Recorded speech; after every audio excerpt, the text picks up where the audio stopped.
The Yoga Pro 7 is one of the most hyped laptops of 2024, and I get why. It's a premium laptop at a good price with the best processor for a portable Windows laptop inside, AMD's Ryzen AI 9 365 from the Zen 5 range. One thing that I think makes this laptop so desirable is that it doesn't pair this processor with a dedicated GPU. You see, most high-performance Windows laptops do, and there are many buyers out there like programmers, audio engineers, and musicians who want strong CPU performance and lots of memory and don't need GPU performance. And they certainly don't want to pay for something they don't need, or deal with its downsides, i.e. less battery life and more heat and fan noise, which a lot of these small laptops with dedicated GPUs have. In fact, right now, if we look across all portable Windows laptops like this one, most of them either have Intel's Core Ultra 9 Series 1 processor, and that one just isn't as efficient as the AMD Zen 5 chip in this laptop, or they have a Snapdragon processor which has worse single-core performance, and many applications just still have compatibility issues. Since I value your time, I'm just going to tell you my findings right now. Overall, this laptop is a great buy at its MSRP price of $1,300. It's very portable, has an extremely comfortable keyboard, a stunning display, and comes fully equipped with 32GB of memory and 1TB of storage. But its main issue, at least here in the USA, is HP's OmniBook Ultra, a very similar premium laptop that frequently goes on sale for much less. If you hop on our website, justjosh.tech, you can clearly see from our price tracker that the OmniBook Ultra regularly goes on sale for $900, $400 less. But since prices change and there are unique pros and cons of each of these devices, let me walk you through them, and then at the end, I want to hear from you, which you would buy and why. Let's start with performance, as this is one of the most exciting things about this laptop. Our unit is equipped with a Zen 5 processor, the Ryzen 9 365. Technically, it's called the Ryzen AI 9 365, but the AI in this processor and every laptop is about as real as Skynet. Anyway, this is the slower of the three Ryzen 9 processors, but not by much. It has two less efficient cores and a supposedly slower integrated GPU. In Geekbench, which tests a variety of common performance tasks, this laptop performs a little worse than our HP OmniBook Ultra, but that has the HX375 chip. As you can see, in 2024, these Ryzen 9 processors are the best performing processors for portable Windows laptops. But this may of course change at CES in January, with the launch of Intel's new Arrow Lake. So get subscribed with the notification bell on for that, because we have some great coverage coming. Switching to Cinebench, which tests what the laptop is capable of when pushed to its max, you can see a clearer picture.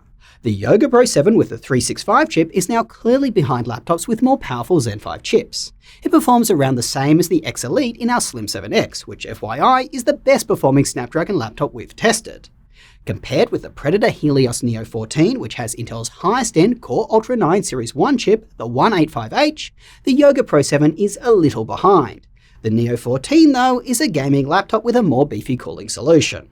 Under a 10-minute torture test, we detected no performance throttling, which is good to see. But we measured this laptop pulling 71 watts of power at peak and averaging 55. That is a lot of power for a small laptop, significantly higher than the HP OmniBook Ultra, which draws 48 watts and, as I showed you, performs a little better. Flat out, Lenovo is feeding this chip too much power. All processors experience significant diminishing marginal returns above a certain level. In the case of this chip, the Zen 5 365, above around 50 watts, it just doesn't really do that much, and I can prove it. Let's drop the power mode from performance to the default adaptive mode. This now drops the power draw by 8 watts to an average of 47. Guess what its performance score is? It's around the same, 1,000 points. So do not run this laptop on its performance mode, it's a complete waste. All it does is make this laptop's fan noise louder, which you don't want. In fact, the Yoga Pro 7 gets very loud in its performance mode, but in its adaptive mode, its fan noise is more reasonable. When it comes to the temperatures you'd feel on the keyboard deck and palm rest, that is a strong point of this laptop. It never gets uncomfortably warm to the touch, and it feels noticeably cooler than the OmniBook Ultra when under load. Switching to light use, the Yoga Pro 7 is extremely snappy and once again remained very cool to the touch. However, if you are in a quiet room, anything that requires even a skerrick of performance like installing a program, you will hear the fans going. The OmniBook Ultra was quieter for light use. When doing graphical tasks, the integrated GPU's performance on this laptop is pretty strong. This processor's 880M actually beat out the 890M in the OmniBook Ultra. That is in both the DirectX 12 benchmark TimeSpy and the Vulkan benchmark Wildlife.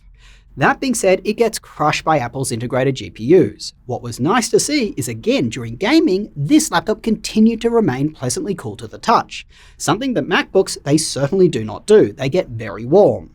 Battery performance and battery life are not great on this laptop. Firstly, performance is dropped pretty significantly when it is unplugged.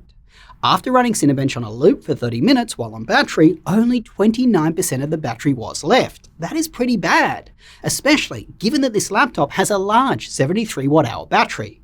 That is way behind competing laptops. During our video playback test, a full rundown, this laptop lasted 12 hours and 34 minutes. Again, way behind the competition. Quite frankly, it's almost as bad as the Predator Helios Neo 14, and that laptop has a powerful dedicated GPU. One thing that I do need to bring up in full transparency is that we couldn't disable adaptive brightness on this laptop. We tried all the settings in Windows, AMD software, Lenovo's Vantage, and even the BIOS. During our battery tests, we normally set all laptops' displays to 200 nits. This laptop just kept raising its brightness to be a bit higher. This will of course result in poorer battery life, but it is unlikely to be the only culprit. Let's now talk about the rest of the laptop. Overall, it looks pretty dull and boring, but it is well built and it feels solid enough. For example, the lid and keyboard deck have minimal flex. Given how light this laptop is, being this sturdy is good to see. One thing I don't like though is that the power button is on the side of the laptop. I frequently mispressed it when I went to pick up the laptop. The lid does open with one hand, quite easily actually, and it reveals the laptop's beautiful 14.5-inch display, something that is quite special in a laptop this size. The OmniBook Ultra is a similar size but has a smaller 14-inch panel.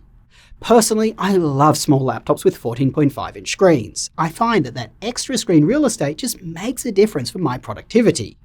This display is a vivid OLED panel that is a tad glossy. It has similar brightness and color gamut to most OLED panels we've seen in 2024, around 400 nits of brightness and 100% of P3. It has a high resolution of 2880 by 1800, which makes small text look nice and crisp. What's awesome to see is that there isn't a screen door effect on this laptop, which there has been on most laptops with OLED displays. But just like all OLED panels, there is a risk of burn-in. We do have a video out on this, which I'll link below, by the way. Rounding out the display, it has a 120Hz refresh rate and it isn't a touchscreen. Moving on to the keyboard, it's a good one. It feels a little like typing on a mechanical keyboard with clicky blue switches, meaning it feels very satisfying to type on. In fact, I felt like I was typing faster than on a regular keyboard. If you are worried that typing will sound loud because it's clicky, surprisingly it doesn't. This is a fairly quiet keyboard. Other than this, layout is standard and the keys are large enough with adequate spacing between them. If there was a nit to be had about this keyboard, I'd say that it is the backlight. If you look at the keyboard from an angle, which you will do when using it on a desk, a lot of light is lost around the keys. This can be a bit blinding and distracting.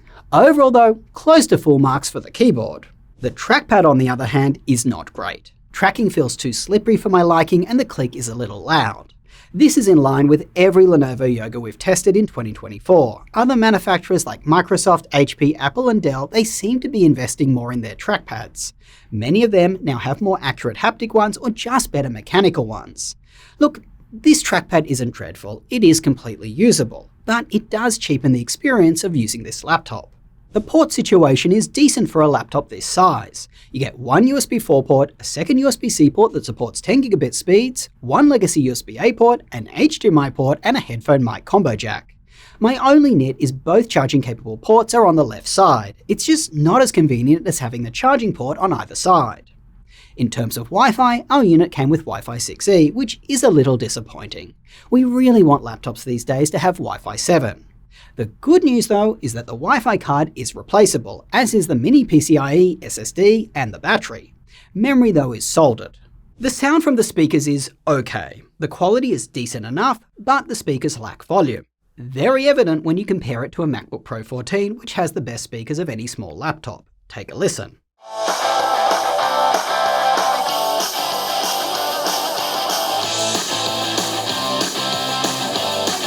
One positive about the speakers is that they are forward-facing, so you don't lose volume if you have the laptop on your lap or on a blanket.